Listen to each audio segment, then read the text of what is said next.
Okay. So ngayon pong naniningil kami, hirap na hirap po kaming maningil sa kanila. So there is no return of investment. Okay?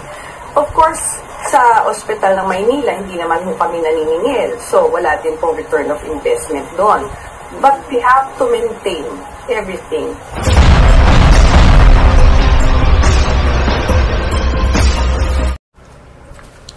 $15 million. Yan ang naging utang ng Maynila noong panahon ni Isko Moreno. Na ngayon ay si Mayor Hani Lacuna ang nagbabayad. Yan po yung issue na tinatalakay dito sa content na gusto kong i-share sa inyo.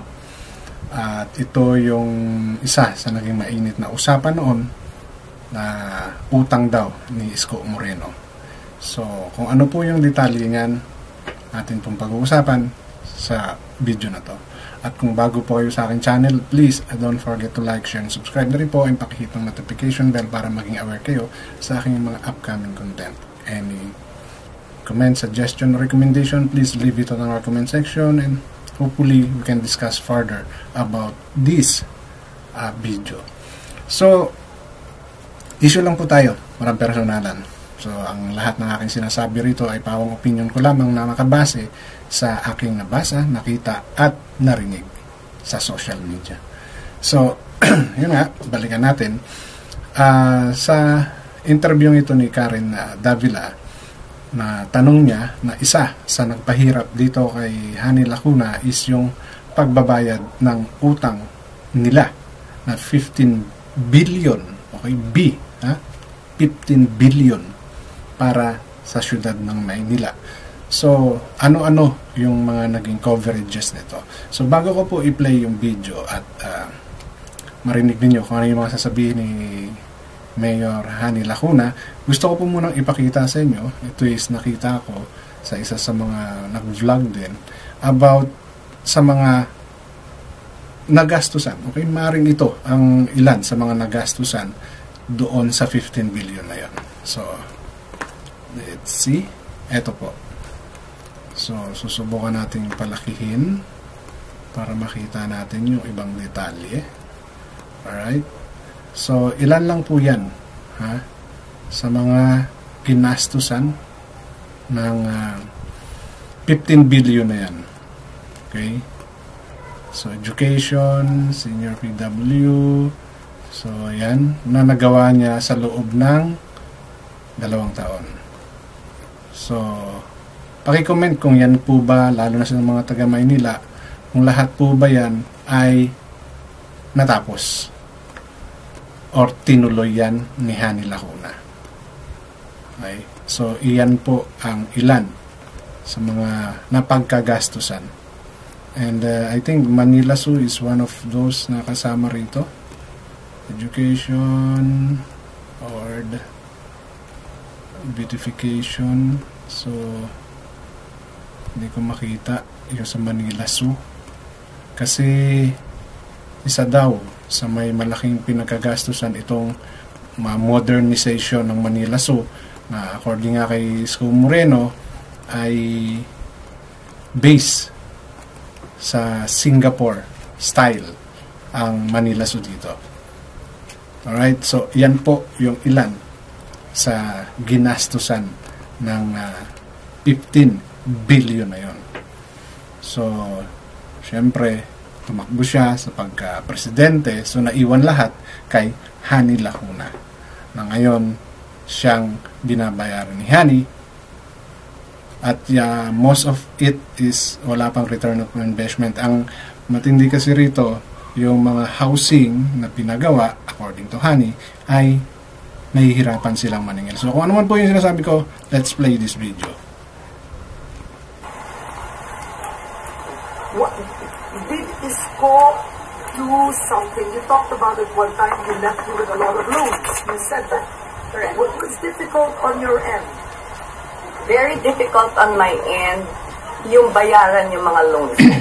It's very difficult on my end. It started yung aming pong payment during my time, November of 2022. Napakalaki po talaga ng loan namin. But did he inherit those loans from Estrada?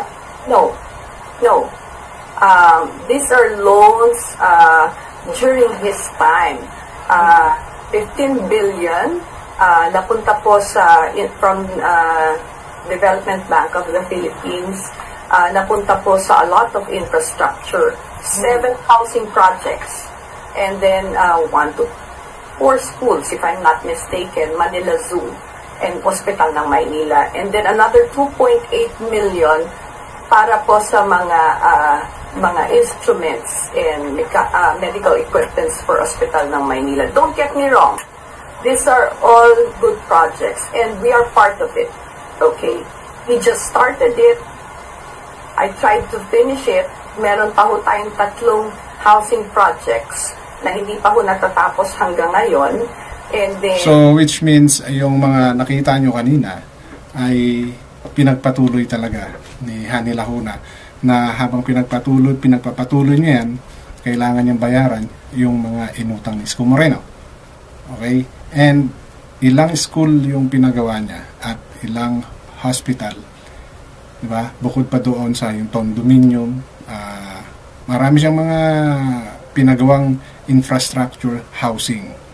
Okay? Na hindi pa, wala pang return of investment. Diba? Yun yung actually yung tanong kong before. Marami siyang pinatayong mga low-cost housing, pero paano ang bayaran? And let's finish kung ano man tong sinasabi ni Hani Lacuna para mas maintindihan natin kung ano ba yung nangyari. Paano siya nakapagbayad at ano yung paraan na ginawa niya. A lot of repairs being done because of these previous projects. But then, sa sobrang dami po niya, nabulunan na po ang city. And there is no actual proof of concept. Dito ako nagtataka. Parang walang actual proof of concept. Eh di ba, bago ginawa yung mga project na yan, di ba may pag-aaral, binusisi yan, inalam yan. Di ba mayroong mga specific person na itinalaga dyan para, di ba, mag-see to it na ang construction ng mga infrastructure na yan, renovation ng mga yan, is maayos. So, parang paanong nangyari yon na walang proper na sinasabi ni Hani? Di ba? Medyo doon ako, paanong nangyari yon? Eh, sigurado kung mag-aalat sila ng tao dyan, hindi kayo kukuha o gagawa ng isang bagay na hindi nyo muna pinag-aralan. Di ba? So, paanong nangyaring walang proper na sinasabi ni Hani Lacuna? Ngayon po, ako yung nagbabayad ng loan because of these infrastructure projects. So, is the city earning enough? Has the income of the city increased? So, ito yung medyo may paliwanag siya na paanong nangyari yon at imposibleng walang plano para sa pagbabayad di ba? Hindi ka uutang ng ganong kalaking pera kung hindi mo alam kung saan kukuha, di ba? Oo, iniwan ni Isko yan, nandyaraan yan, but before siya nangutang yan, di ba? Mayroon siyang mga idea na pwedeng pagkunan. Imposibleng hindi ipinasa kay Hani Lacuna yan. Coming from these modernization projects, These modernization projects po, walang return of investment. Okay, yung mga housing and everything, wala pa po kaming ROI dyan. Kasi nga po, napakadami po nila. And yung halimbawa po, magbibigay ako ng example. Yung housing project po, Condominium 1, Condominium 2, Binondominium, Baseco Community. It was not explained properly doon po sa mga tumira doon on the payment scheme. Ito, yung sino ang may mali, di ba? Sige, sabihin natin term ni Isko nangyari yung mga yan. So, during the time ni Isko na yan. So, doon pa lang may mali na. Dahil, yung mga binanggit niyang mga minium na yan, condominium, vasecominium, or kung ano pa man yan, I'm sure, merong mga inatasang tao na siyang mamamahala sa paniningil ng mga yan. And, merong mga taong binigyan ng authority para ipaliwanag sa mga taong titira diyan sa mga ginagawang bahay na yan ang terms of payment. Di po ba? So, if ever hindi nakapagbayad yung mga yon at hindi malinaw sa mga taong tumira sa lugar na yon, kanino kasalanan? Di po ba? Paano ninyo ibinenta yung lugar? Paano ninyo ipinaliwanag? Kasi, di ba, imposibleng bakit walang return of investment yan kung naipaliwanag ng maayos? Di ba? Kasi alam ko mga low-cost housing yan na affordable. Yun yung alam ko noon. Yan yung ipinagmamalaki talaga ni Isko Moreno nung time niya. Yung mga, ang alam ko, style Singapore yan. Na isang building na may iba't ibang unit. Kasi doon bumase si Isko nung siya ay nagpapagawa ng mga infrastructure ng mga kabahayan na yan. Yun yung naging modelo ni Isko. Kaya nga yung Manila, so adapted ang style niyan from Singapore. So ngayon pong naniningil kami, hirap na hirap po kaming maningil sa kanila. So there is no return of investment. Okay? Of course, sa ospital ng Maynila, hindi naman po kami naniningil. So wala din pong return of investment doon. But we have to maintain everything. So doon po mabigat sa akin. So what we do now, since there are a lot of infrastructure projects, yun po kasi ang ano niya eh, yun po yung quote-unquote na sinasabing achievement po niya. Well, achievement-wise, maybe some, but katulad ng sinabi rin ni Mayor Lacuna, meron siyang mga itinutuloy. So, which means it's not yet, hindi niya na achievement yun. Maybe, doon sa mga pinakita ko, may mga natapos bago siyang malis dahil sinabi niya 2 years niyang ginawa yun. But according to Mayor Lani Lacuna, meron pa siyang mga tinutuloy. But, most likely, yun yung mga natira. Di ba? Ang ano kasi dito, kung hindi man yan nagkakaroon ng return of investment, open line naman sila, di ba? Bago naman sila naging magkalaban ngayon eh. Dahil sinabi rin naman ni Mayor Lani Lacuna na before, nag-uusap pa sila, nagte-text pa sila. So, most probably, napag-uusapan nila kung paano ang singilan dyan. Imposibleng hindi yan. Di ba? Kasi recently lang naman sila hindi nagkaintindihan. Binalak na ni Isko Moreno, natatakbo siya.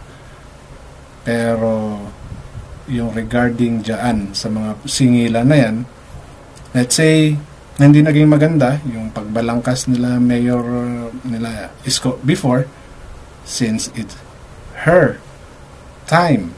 Di ba? Dapat gumawa siya ng paraan. Dahil, katulad niyan, kanino ba puputok yan? Sa kanya. Kasi, yun na nga eh, given. Hindi naging maganda yung terms of payment. Hindi nyo na ipaliwanag. Hindi na ipaliwanag nila Isko. Since ikaw, ang sumalo ng problema, dapat ikaw ang mag-resolba. Di po ba? Yung mga infrastructure projects po, they're already in place. At napatuloy ko pa rin naman po itong mga infrastructure projects na to. So, nagko-concentrate po ako sa social amelioration projects namin. Yun po diretso sa tao kasi yun po yung hinahanap nila sa akin ngayon, not the infrastructure projects. Kasi kakaunti lang po talaga ang dito sa infrastructure projects na ito. Okay. So, alam ko, panahon din Isko, maraming mga naabot ng mga sinasabing ito ni Mayor Hani Lacuna. Di ba? Yung bumababa sila para magbigay ng service. And I know the time is nagagawa rin yun ni Isko Moreno. Diba? Kaya nga mahirap i-justify yung sinasabi ni Mayor Hani Lacuna na sila ay bumababa doon sa mamamayan talaga. Dahil ang alam ko sa panahon din ni Isko na napabilis yung proseso ng paglakad ng kung ano-ano man dyan sa City Hall. Dahil isa po kami sa may inayos dyan sa City Hall na mabilis talaga. Na-experience namin yun. Okay? Yung bilis ng pag-aasikaso ng tao doon. Panahon yun ni Isko Moreno. So, dito sa mga nasabi ni Hani Lacuna, nasa kanya. Kumbaga, oo, problema yun na iniwan ni Isko. Problema yun na parang siya yung nagmana. Diba? But, since they are good friend, ate, nga ang tawag sa kanya, diba? So, the respect still there. So, kung ano man yung mga naging dahilan para sila makautang ng ganong kalaki, alam niya yon. And alam din sigurado ni Hani kung paano at kung saan sila kukuha ng pangbayad. Diba? And like nang sinabi ko, if there's something wrong doon sa paniningil, well, as a new sitting mayor, it's your job to solve those problems. Diba? Kaya nga, nandiyaran kayo para ayusin ang pamamahala ng inyong nasasakupan. Di po ba?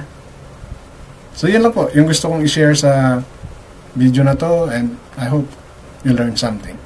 So, issue lang po tayo. Walang personalan. Hanggang dito na lamang. Maraming salamat.